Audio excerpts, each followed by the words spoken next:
Attention has a strange rhythm. It never arrives when you chase it. It finds you when silence becomes your normal state. The moment you stop trying to prove yourself, something shifted. Power noticed. Not because you screamed for recognition, but because you carried composure that didn't need validation.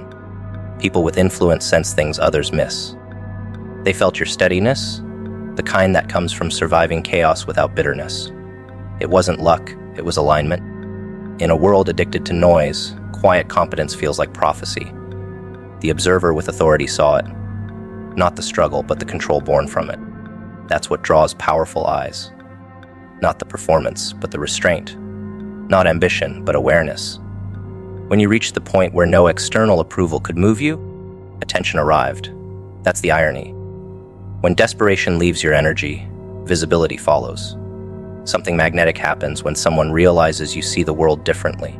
The person in power didn't just notice presence, they notice perception. While others chase opportunity blindly, you read undercurrents. You interpret tone, silence, rhythm. You see intention behind gesture, truth behind flattery. That's what unsettled them. They are surrounded by people who admire, obey, pretend. Yet, you neither feared nor flattered. You listened differently. You observed from angles they never considered. And when you finally spoke, it wasn't loud, but it landed. Influence always respects precision. They felt it in your timing, in your control, in the lack of effort. You weren't chasing authority, you embodied it. That's why they couldn't look away. True power recognizes mirrored composure. It's not about status. It's about the quiet tension between two people who understand that control isn't projected, it's maintained. Powerful people fear what they cannot read. They're used to loyalty wrapped in insecurity. Yet you carried no hunger in your voice. Your calm disarmed their usual defenses. In every room there are actors and analysts. The actor performs, the analyst studies. You've always been the latter. That's why the powerful notice. Their instincts tell them to watch the one who doesn't seek attention, but absorbs everything. That awareness feels dangerous to them. It's the kind that can't be manipulated. The gaze that sees through performance becomes both threat and fascination. So they linger. They observe the observer. And though they won't admit it, there's unease behind their interest. They sense potential, the kind that can't be bought or tamed. They can't decide whether to ally with it or contain it. Either way, you've shifted the dynamic without saying a word. The most captivating thing about your presence is how it exposes contrast.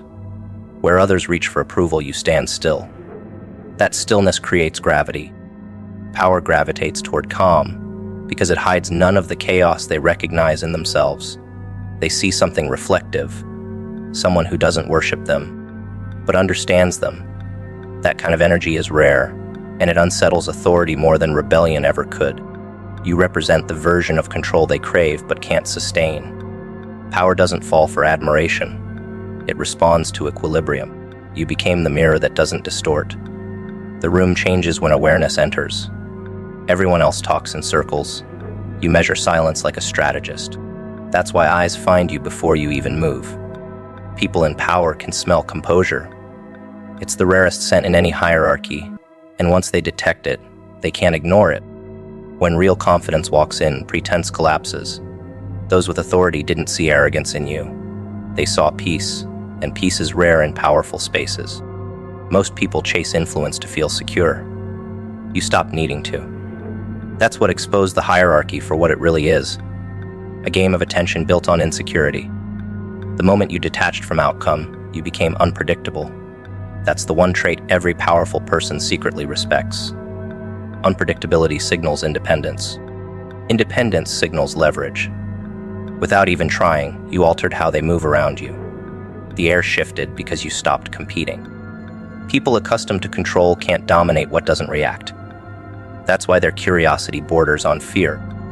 They can't understand how someone can possess so much clarity without craving acknowledgement, yet deep down, they know. Clarity is the highest form of power. Sometimes recognition doesn't look like praise. It looks like silence after your presence leaves the room.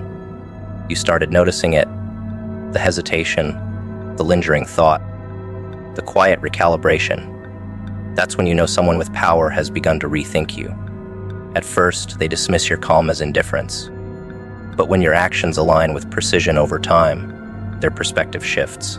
Respect grows in the shadows before it's spoken. Influence isn't declared, it's felt. What shook them most wasn't your ability to predict outcomes, but your refusal to chase reward. In a world of transaction, you became an exception. That's the kind of energy that bends perception. They couldn't categorize you, and what can't be categorized becomes compelling. You weren't louder, you were sharper. You weren't trying to impress, you were trying to understand. That distinction created distance, and the distance created fascination. Every person of influence eventually realizes they can't buy perception. They can purchase loyalty, attention, obedience, but not insight. You carried something that can't be taught: psychological distance. The ability to be close enough to observe yet detached enough to remain unaffected. That's what power fears. Most of their circle plays roles. You didn't play, you reflected. Reflection is dangerous because it exposes motive without words. When they looked into your silence, they saw fragments of their own truth. That's why they couldn't look away. Not because of admiration, but because of recognition. Awareness speaks in a language they can't manipulate. You reminded them of something they lost in their climb: clarity. That's the unspoken exchange between awareness and authority. One holds position, the other holds perception. And perception always wins in the long game. Powerful people respect control more than talent. You embodied control, of tone, of reaction, of attention. That control felt unnatural in a world addicted to validation. It's why the observer in the high seat noticed. Power understands discipline. It's the only language it takes seriously. You showed discipline without announcing it. The restraint in your words carried more influence than flattery ever could. That's when fascination began. They started questioning what shaped your composure. What made you immune to chaos? People in power are drawn to those who remind them of the structure they lost while chasing it. Your energy carried gravity because it didn't need external support. When you walk in peace while others chase permission, the hierarchy starts to bend. That's when powerful people stop being the observers and start being the ones observed. When influence recognizes authenticity, it doesn't know how to react. The entire system thrives on masks, yet your presence made pretending feel pointless.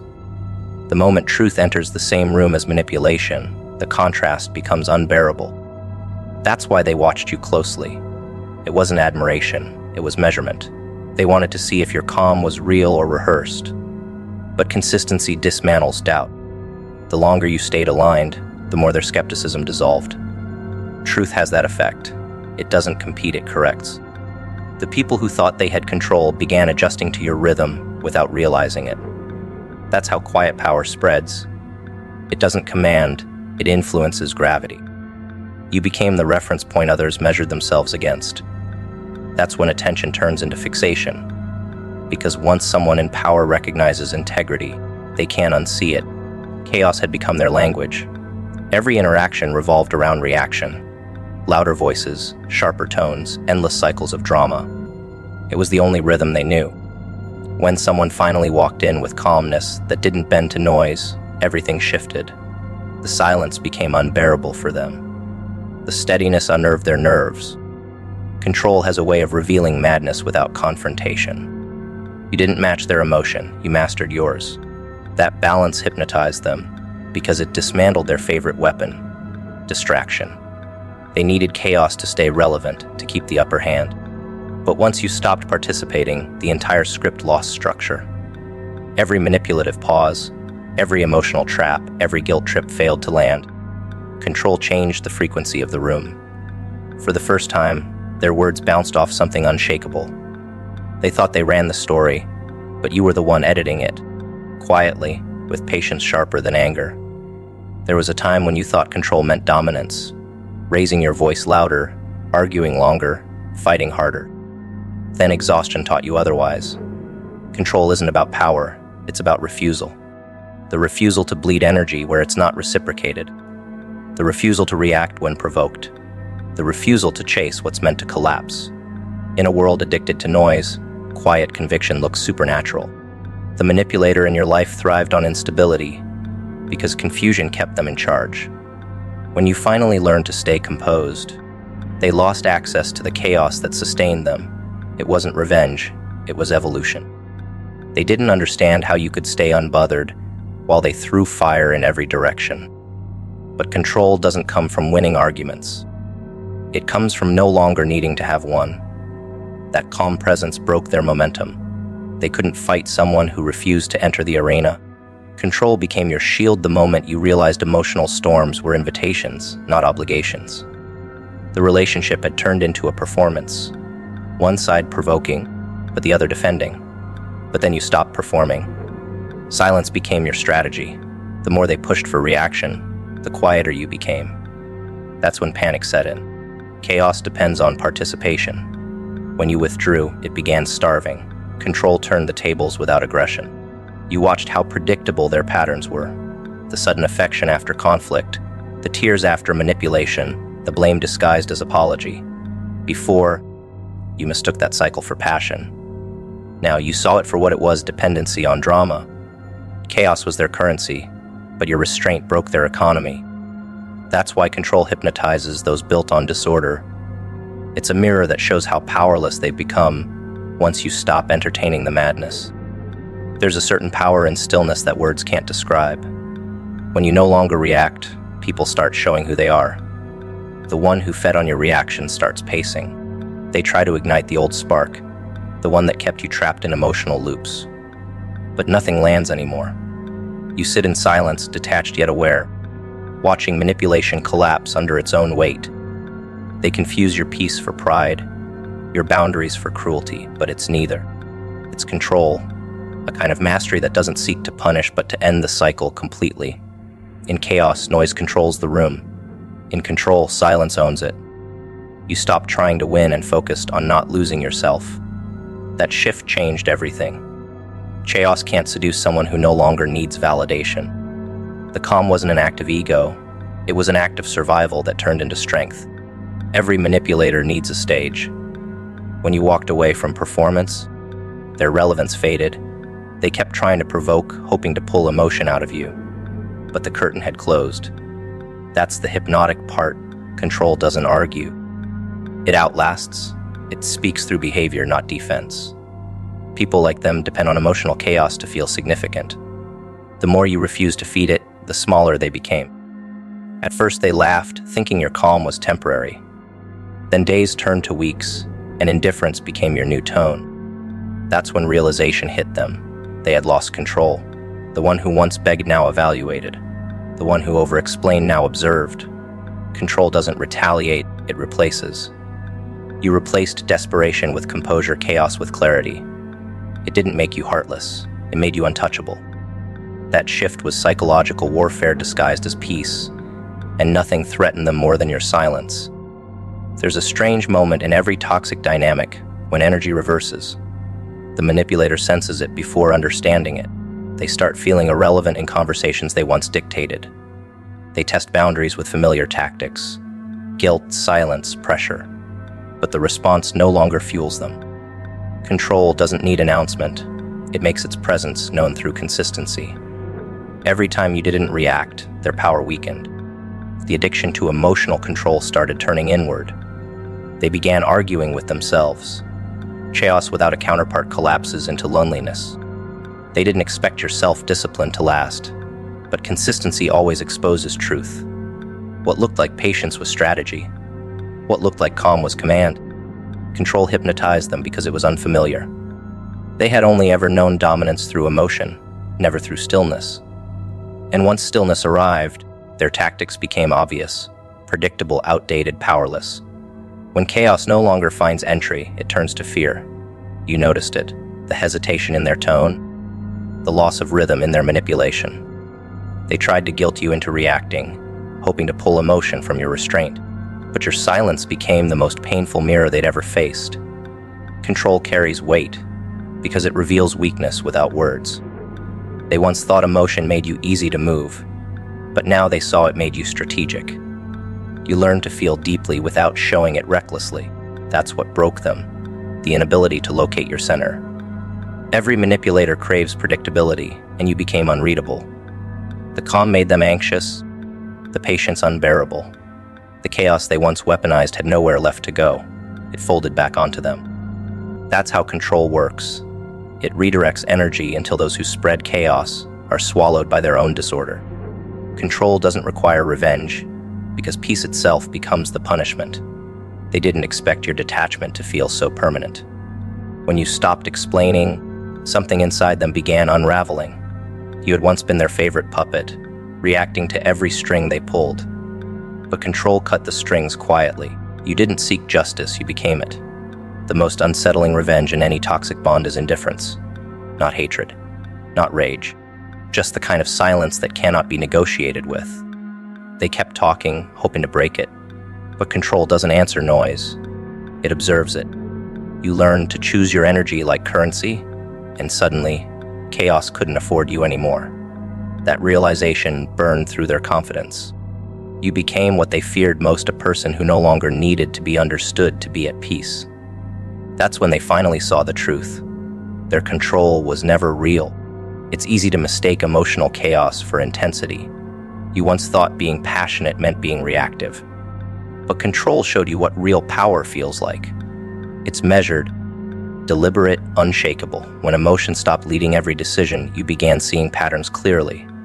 Every lie, every manipulation, every guilt tactic lost its effect because you had stopped looking through emotion's fog. Control became your compass, and it always pointed toward clarity. The manipulator couldn't follow you there. Their world depended on confusion. Yours now depended on discipline. And discipline, once activated, is unstoppable. That's why control hypnotizes. It doesn't compete with chaos, it rewrites its rhythm. In that quiet transformation, something changed forever. The chaos that once felt personal now looked predictable. You stopped being part of it, and in that moment, you didn't just escape, you elevated. Self-awareness didn't arrive through peace. It arrived through chaos that left no other option but reflection. There was a time when emotion dictated everything. Anger, hope, guilt, attachment. Every argument felt like survival. Every silence felt like punishment. Then something inside shifted. The mirror turned inward. You started watching yourself in the middle of the conflict. The tone you used, the reactions you gave, the patterns you repeated. Awareness doesn't fix pain, it exposes its roots. That's how it began, by realizing how much of your suffering came from repetition disguised as love. Every manipulative moment revealed not just their behavior, but your participation. The villain wasn't them. It was the version of you that accepted less for the sake of not being alone. Mastering self-awareness didn't make you detached. It made you dangerous in the best way, because nothing controls someone who finally understands their own triggers. Learning awareness in a toxic relationship feels like waking up mid-performance. The same scene keeps playing, but suddenly you see the script. You start recognizing every manipulation disguised as affection, every apology laced with guilt, every promise built on fear. At first, it hurts more than betrayal itself, because awareness removes illusion. It forces you to admit how much of your pain was predictable. You stop asking why they changed and start asking why you tolerated it. That shift rewrites everything. The moment you start studying your reactions instead of defending them, control returns. Self-awareness doesn't beg for fairness. It creates boundaries so precise that manipulation starves. The person who once dictated your emotions now struggles to provoke you. It's not revenge, it's realignment. You've stepped out of their maze and started building your own structure, one decision at a time. Awareness has no mercy. It tells the truth even when you don't want to hear it. The toxic dynamic loses power once you start noticing your own silence after every argument. The pattern of forgiveness without change. The habit of giving more when you received less. Awareness holds a mirror, not to judge but to teach. You start realizing how often you confused chaos for connection. The familiarity of drama had replaced the safety of peace. The manipulator didn't break you. They exposed the parts of yourself you avoided. Self-awareness doesn't save you from pain, it transforms what pain means. Every moment that once destroyed you now becomes data. Every emotional reaction turns into information. You no longer see heartbreak as punishment, it becomes instruction. That's mastery. Seeing everything, feeling everything, but choosing to respond instead of react. The moment awareness takes over, confusion disappears. You start noticing small details: the way their tone shifts when they lie, the timing of their apologies, the convenience of their vulnerability. Awareness feels like X-ray vision. Nothing escapes it, but the real change happens when you stop using that vision on them and start turning it inward. What emotion did their manipulation feed in you? What insecurity kept you listening when you already knew? That's how mastery forms. It's not about predicting their behavior. It's about understanding why you tolerated it for so long. Awareness turns hurt into homework. You begin studying yourself like a scientist, observing your triggers without judgment. That's how you stop being reactive. You don't lose empathy, you gain precision. And the precision of a healed mind always terrifies those who built their control around your confusion. Self-awareness ends the chase. Once you understand yourself, you stop needing closure from those incapable of giving it. The toxic one can no longer pull you in with unfinished stories because you've already written the ending in your mind. Awareness doesn't demand explanations, it reads energy. The more aware you become, the faster you detect insincerity. What used to take months of heartbreak now takes seconds of observation. That's how emotional intelligence becomes your armor. Awareness teaches you that silence can be louder than confrontation, and distance can be the most powerful response. You no longer explain your boundaries, you embody them. That shift doesn't make you cold, it makes you calm. In a world built on emotional chaos, calmness becomes magnetic. People can sense it. The manipulator once thrived on your reaction, but now your neutrality makes them vanish into their own noise. The hardest part about mastering awareness is that it forces detachment from your own illusions. You once believed your empathy could fix broken people. You mistook emotional labor for love. Awareness ends that fantasy. It teaches you that some people don't want healing, they want control. Once you see that clearly, you stop offering comfort to chaos. You stop trying to be the savior in someone else's story. That doesn't make you heartless, it makes you wise. The toxic one doesn't know how to respond to wisdom. They only know how to respond to guilt, fear, or desire. Awareness removes all three. You begin to speak less, observe more, and detach faster. The old version of you is reactive. The new one studies energy like a map. The manipulator senses it but can't name it. That's the quiet terror of awareness. It can't be deceived. Every toxic person fears someone who has mastered observation. They rely on emotion, not logic, to maintain control. Once you start seeing the cause behind every tactic, their power disintegrates. You don't react to insults anymore. You analyze them. You don't chase after affection. You evaluate timing. Awareness shifts the battlefield from chaos to calculation. The manipulator wants emotional fireworks. You give them silence and watch their strategies fall apart. They can't provoke what's grounded. The moment you became aware, you stopped being predictable. That's the death of manipulation. Awareness makes you unreadable to those who used to control you. They no longer understand your silence, your calm, your refusal to argue. It's not weakness, it's precision. Awareness has taught you the art of staying present while giving nothing away. That's what real control looks like. Power without performance. Self-awareness gives you back your time. You stop revisiting the same arguments, the same mistakes, the same apologies.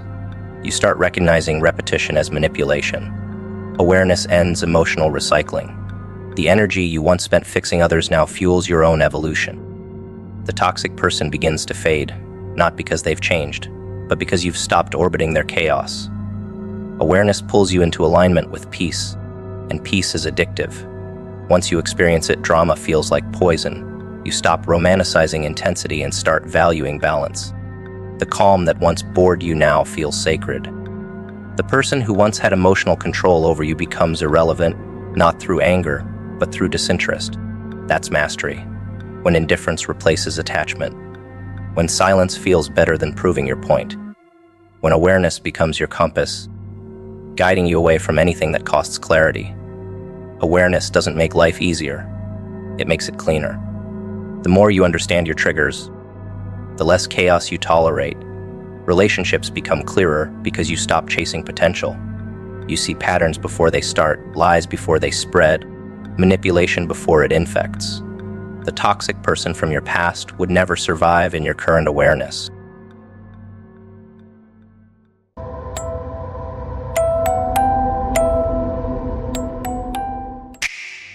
Closure. A word dressed in sentimental robes, paraded around like it has the power to heal wounds it never touched. They come back with heavy sighs and practiced apologies, hoping to leave their mess at your door, wrapped in a bow of contrition.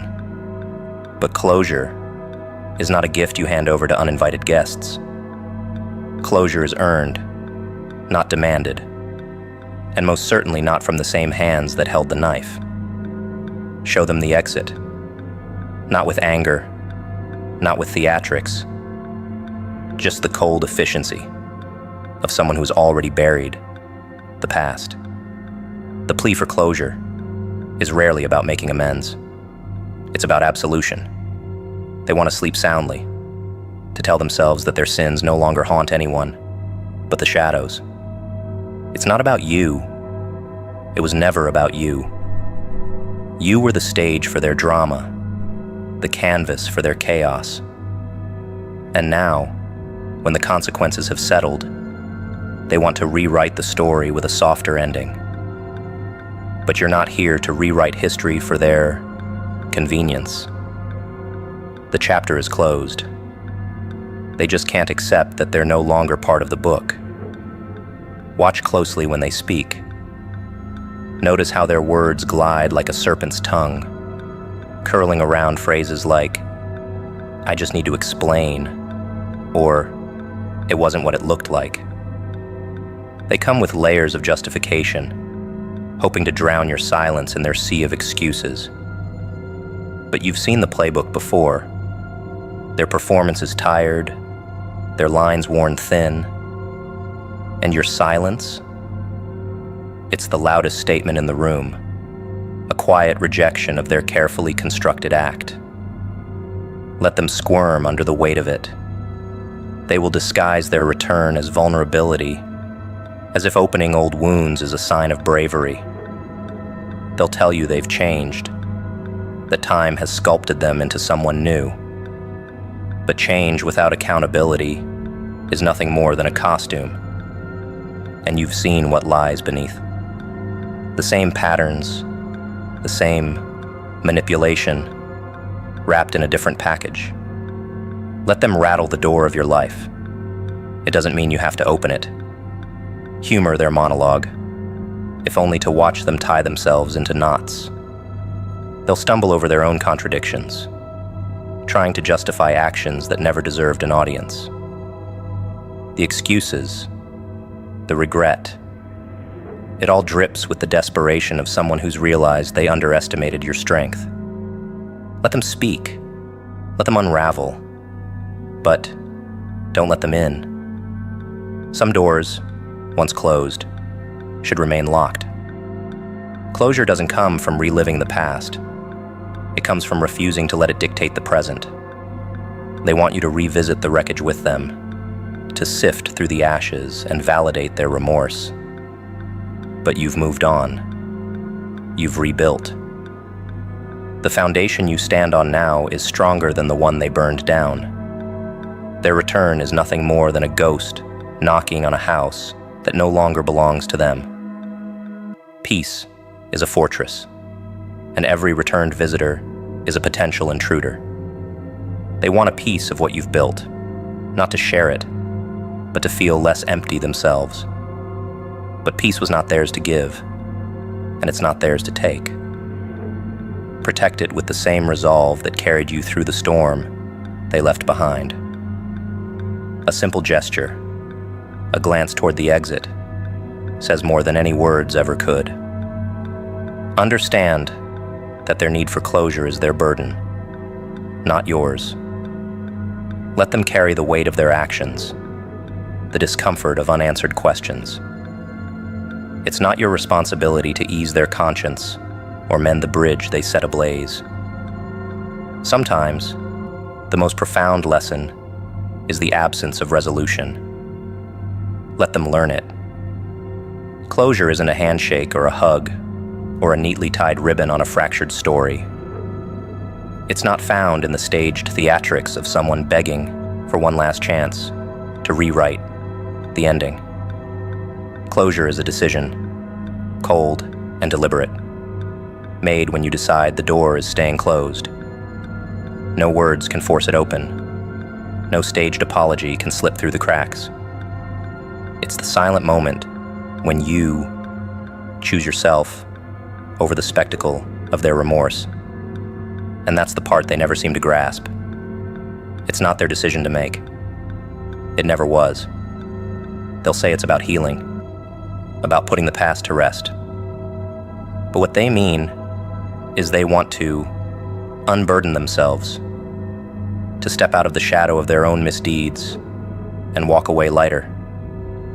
Their guilt is a poison they want to bleed into your hands, as if the weight of their sins can be lifted by dragging you through the wreckage one more time.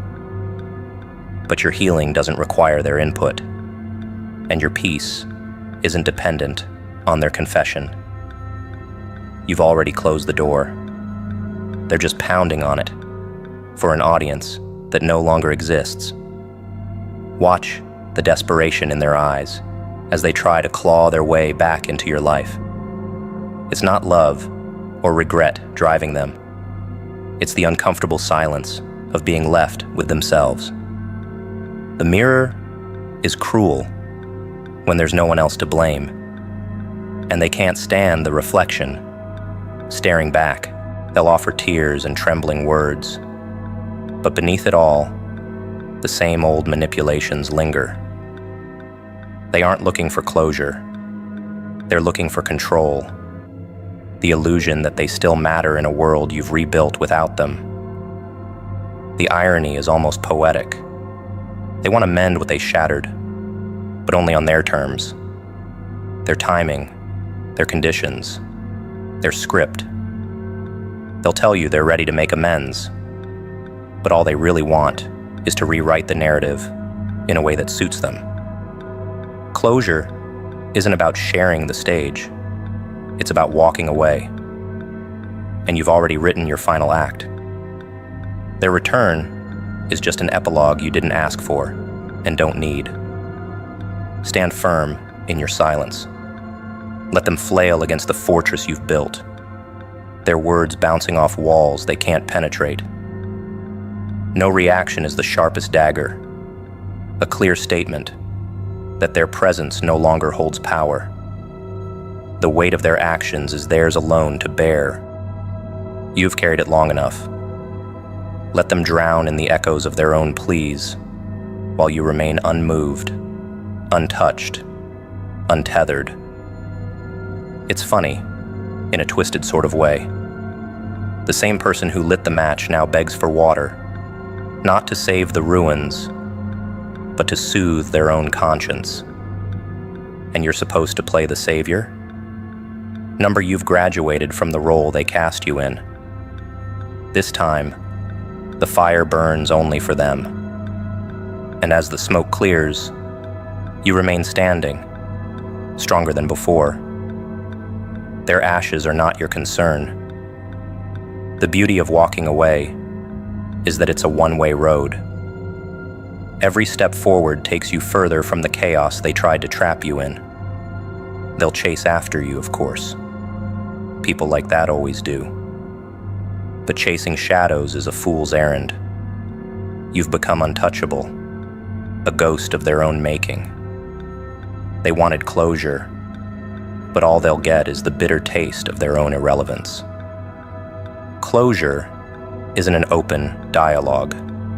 It's a full stop. It's the unspoken refusal to be dragged into their orbit again. Let them scream into the void, claw at doors that won't open, and craft elaborate stories to make themselves feel better.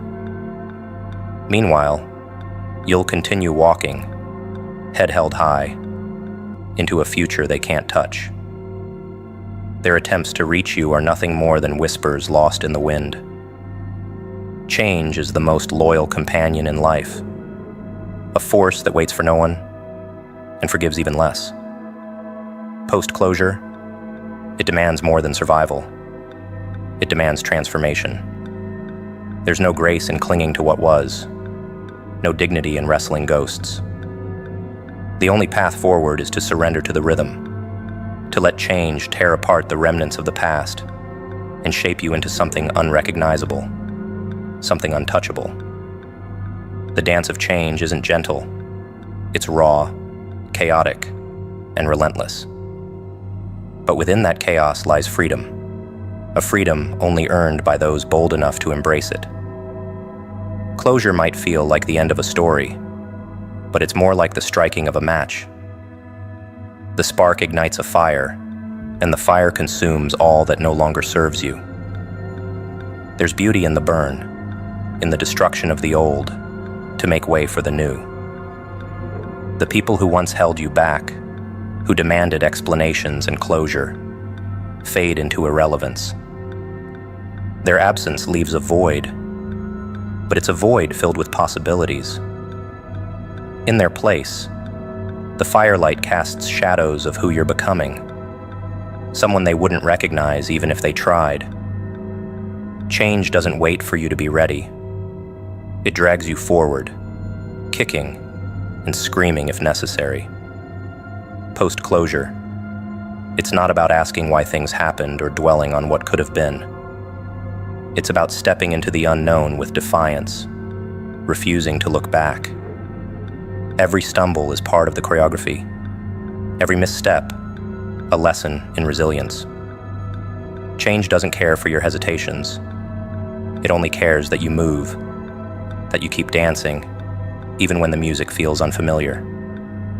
The ones who seek closure are afraid of change. They cling to the past because it's familiar, even if it's painful. They want to freeze time, to trap you in the same patterns that broke you. But you've already broken free. You've learned that change is the only constant, and you've chosen to align yourself with its rhythm. Their need for closure is their prison, while your willingness to embrace change is your liberation. The dance of change isn't always elegant. It's messy, unpredictable, and often painful. But within that pain lies growth. Post-closure, you're no longer defined by what happened to you or by those who wronged you. You're defined by your ability to adapt, to evolve, to rise above. Change isn't a choice. It's a command. And you've answered that command with strength they could never fathom. Moving with change means leaving behind those who can't keep up. The ones who seek closure want to pull you back into the past, to tether you to their regrets. But you've severed those ties. The dance of change is a solo act, one that requires shedding old weights and embracing new possibilities. It's not about who you were. It's about who you're becoming, and that's someone they'll never reach. There's power in letting go, in refusing to let the past dictate your future. Closure isn't about making peace with others. It's about making peace with yourself. It's about stepping into the storm of change and letting it strip away everything that no longer serves you. The ones who return for closure don't understand this. They want validation, forgiveness, or a way back in. But you've already moved on, leaving them behind in the wreckage of their own making. The dance of change is a rebellion against the chains of the past. It's a declaration that you are no longer defined by what happened or who did what. It's a statement that you've chosen freedom over familiarity, growth over stagnation. The ones who return for closure are trapped in their own cycles, unable to break free. But you've already stepped into the light, leaving their shadows far behind. Change is the ultimate teacher, the ultimate equalizer. It shows no mercy and offers no shortcuts. Post-closure, it demands that you rise to its challenge, that you face its storms with courage and grace. The ones who seek closure are afraid of this challenge. They want to cling to the past, to rewrite the narrative. But you've already embraced the chaos, already found strength in the uncertainty. Their attempts to pull you back are futile. You've moved forward, and there's no going back. When everything begins to collapse around you, it feels catastrophic, doesn't it? As if the ground beneath your feet is betraying you with every tremor. But what if it's not the world that's breaking? What if the cracking and splintering you hear is the shattering of an identity that no longer serves you? That brittle mask you wore for far too long, molded by the hands of manipulators, is finally falling apart.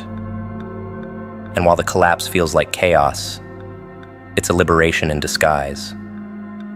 It's the unmasking of who you've always been beneath the layers of their demands, expectations, and deceptions. Toxic people thrive on the illusions they build around you. They need your compliance, your self-doubt, your silence. They need you to stay small, trapped within the identity they've constructed for you. But when that identity begins to crumble, their power falters. They relied on the version of you that questioned your worth, the version that sought their approval.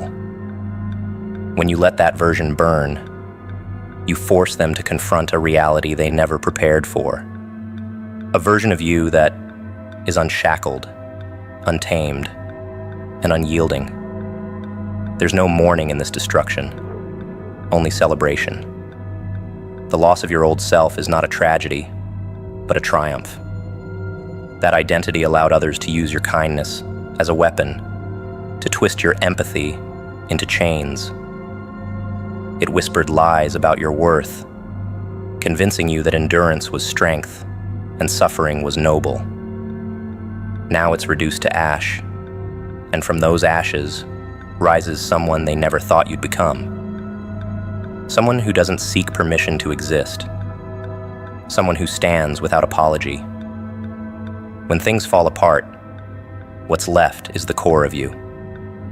Stripped of the labels they assigned, stripped of the roles you played to keep the peace.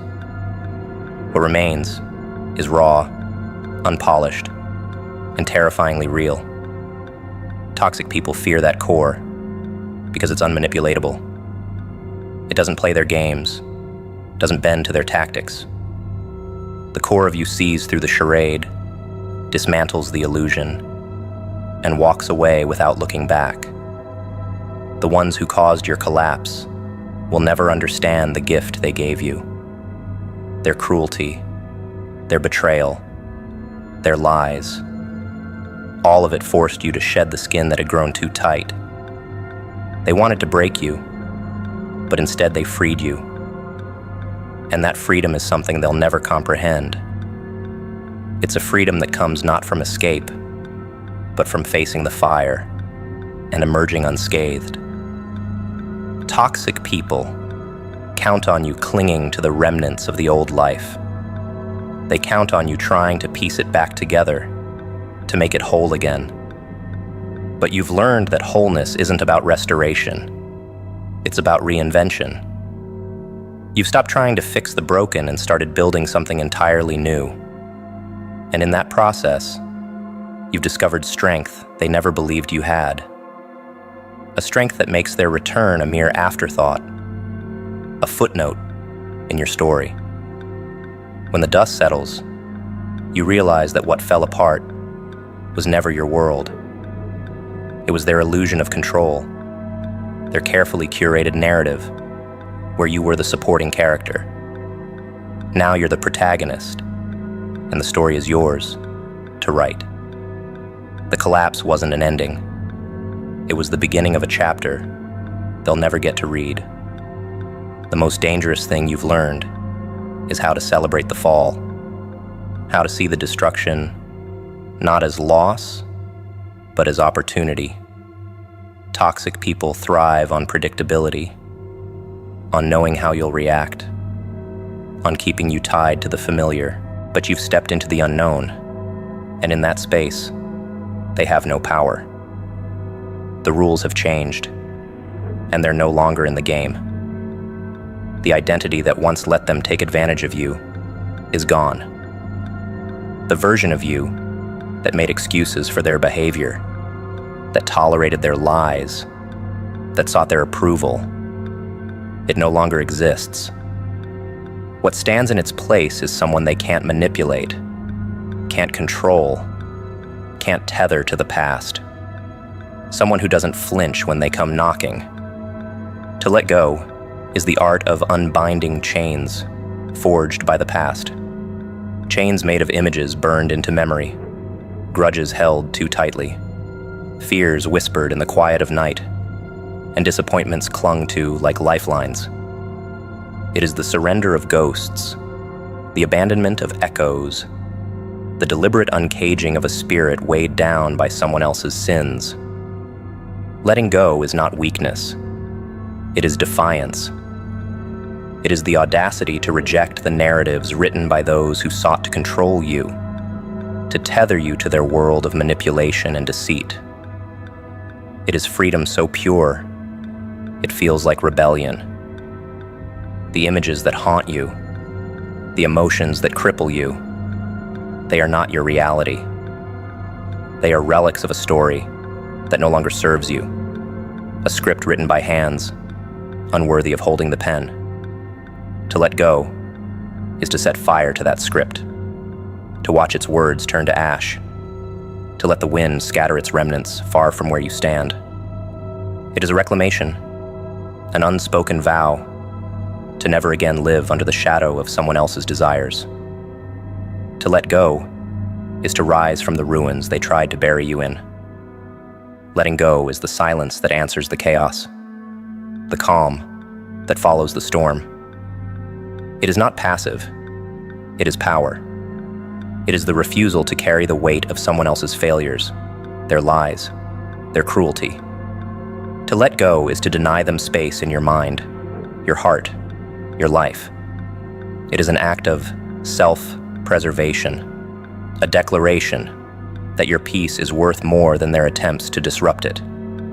It is the realization that the past is only as heavy as you allow it to be. Grudges, though intoxicating in their bitterness, are shackles.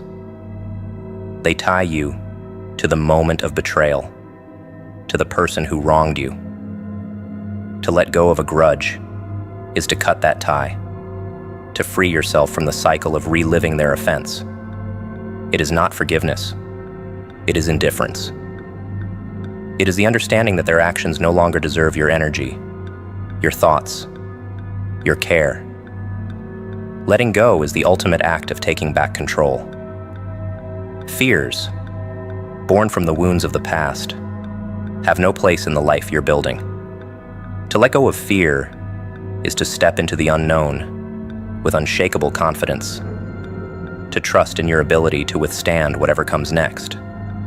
It is the courage to confront the shadows that once loomed so large, to see them for what they are, powerless in the face of your resolve.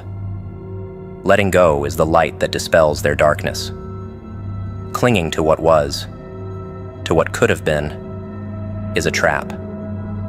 It keeps you anchored to a version of yourself that no longer exists, to a reality that no longer holds relevance. To let go is to release the grip, to open your hands and allow what is no longer meant for you to drift away. It is to trust in the process of becoming, to embrace the infinite possibilities that come with shedding the past. Disappointments are inevitable, but they are not final. To let go of disappointment is to refuse to let it define you, to see it not as an end, but as a lesson. It is to extract the wisdom from the wound, to carry the knowledge forward while leaving the pain behind. Letting go is the ultimate act of transformation, the alchemy of turning loss into growth. The past does not own you. To let go is to reclaim your spirit from its clutches, to break free from the cycle of reliving old wounds. It is the choice to live in the present, to build a future untainted by the failures and betrayals of yesterday. Letting go is not forgetting. It is moving forward with clarity, with purpose, with strength. When you let go, you do not lose. You gain. You gain space for joy, for peace, for the things and people who truly deserve a place in your life.